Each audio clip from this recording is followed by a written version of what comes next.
Welcome back. I hope you are having an amazing This day. should be an Let's get interesting right into story. the stories. The first one is an entitled People Story. It's been 2 long years since the devastating fire destroyed our home, and the scars of that experience still linger in my memory. The once cozy haven that my wife and I cherished was reduced to rubble and ash, leaving us with only painful reminders of what was lost. However, with insurance on our side, we embarked on the daunting task of rebuilding our lives from scratch. In the aftermath of the fire, we realized that living under the scrutiny of a homeowners association was not the paradise we once believed it to be. Our previous Why would an optimism HOA shattered as sue we you for encountered renovating obstacle your after home? obstacle. The homeowners association, in all its glory, decided to make our lives even more difficult by contesting our plans to rebuild our home. Their claim? Our proposed design violated their precious bylaws and was not pretty enough to fit the neighborhood's outdated aesthetic. It Our doesn't desire matter. to create a more modern and functional home clashed with the Homeowners Association's rigid adherence to the past. We wanted an upgraded kitchen, a contemporary central air system, and a floor It plan that doesn't reflected matter. our It's not personal your style. your Yet, the job to decide Homeowners what Association goes insisted into a that we house or conform to not, the architectural norms what of they the do or not. 1930s when the neighborhood was established. Despite our attempts to compromise, our blueprints were I repeatedly mean, rejected maybe it without any is, but clear in terms of how justification. the house is being Countless built, meetings, compromises, it's and not redesigns followed as we appropriate. desperately tried to appease the Homeowners Association's stubborn demands. We abandoned unique roof shapes and innovative fireplace designs, opting instead for a watered-down version of our original vision. Still, they were unyielding, claiming that the interior changes were too modern for the neighborhood's character. A year passed and frustration consumed our This spirits. is probably The why I Homeowners wouldn't don't trust Association's homeowners, so relentless the opposition HOA, left us feeling hopeless. They even went as because far it's as idiots threatening like legal these who action, don't accusing us understand. of violating their code and devaluing the entire community.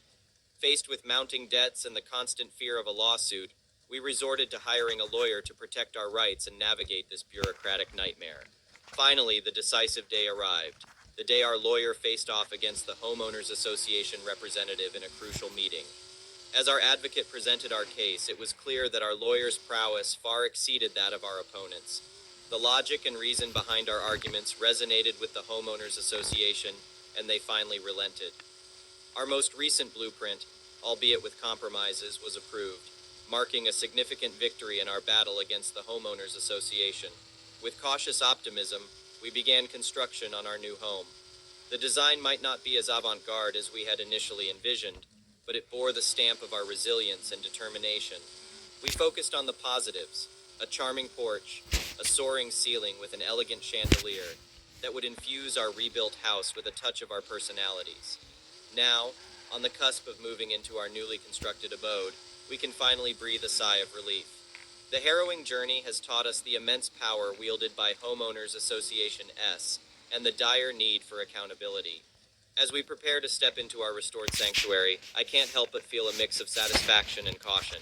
The battle might be won, but the war against overbearing Homeowners Association S continues. The next one is a pro-revenge story. About 5 years ago, I bought a 1,500 square feet townhome condo in an Yeah, up-and-coming we'll town right in the downtown area. listen to a couple This is more a stories valuable and property, probably we'll go with for home there. prices having increased 35% since I purchased it. It was a I mean, wonderful seriously, area you within don't want walking them to distance of renovate everything their I loved as a house? single I mean, bachelor. like, what do you When want I to be moved in, seeing? all my neighbors were wonderful, except for one What would person. you rather She see? Be belonged to the seeing a Homeowners pile Association of board but was ashes in moving on because you can a only serve pile? 8 What was years. used to be Let's a call her house? Gimpy J. Some sort of Gimpy mod J is a house that 65-plus-year-old actually widow looks whose good for husband died once. unexpectedly from a heart attack. She doesn't have much to do. She met a man online and moved on, and I was happy for her. Talking to my passive neighbors, I heard bits and pieces of why things were problematic at the Homeowners Association because of Gimpy J and another woman who had to move because of age. On the board, the two of them bullied residents. They changed the landscaping from mulch to pine needles, stopped upkeep on the pool deck because they hated kids, and reported one house for anything and everything because their kids were too loud. Gimpy J even bullied a woman with MS because she was feeding feral cats and attracting raccoons and possums near our homes, leading to a call to animal control. Residents did not like her. I got married and my wife has been living with me for 2 years now. We are very happy. During this time, Gimpy J began spending more and more time with her new boyfriend, who lives about an hour away from our house in the country.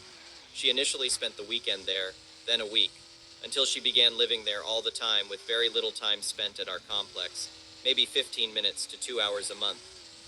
Now, in our complex, there is only one rule on parking.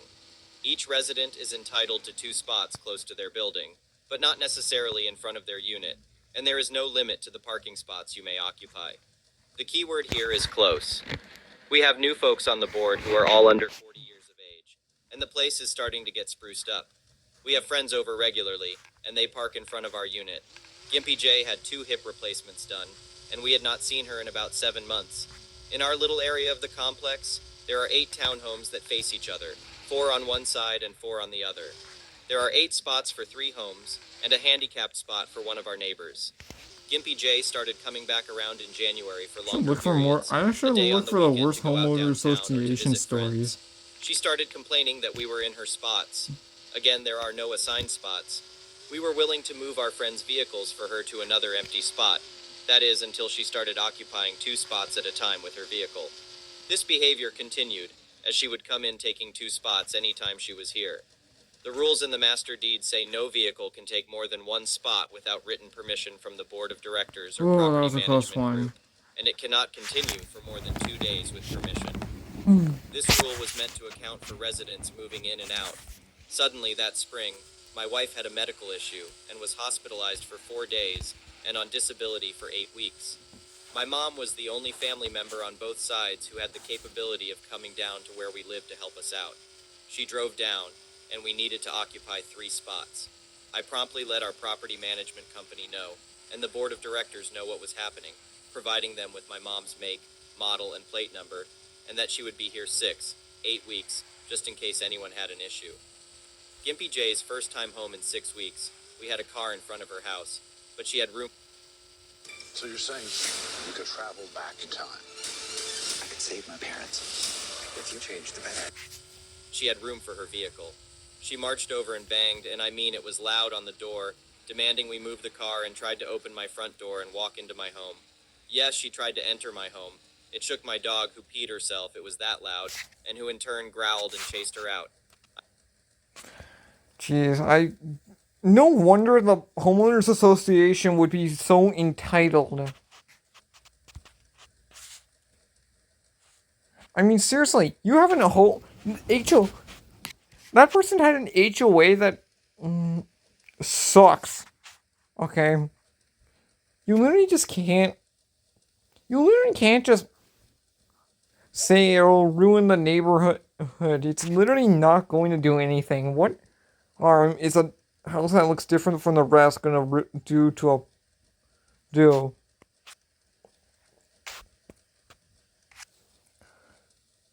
Dude, what is it gonna cost more? Is it gonna cost more houses to burn up? Seriously, I don't understand.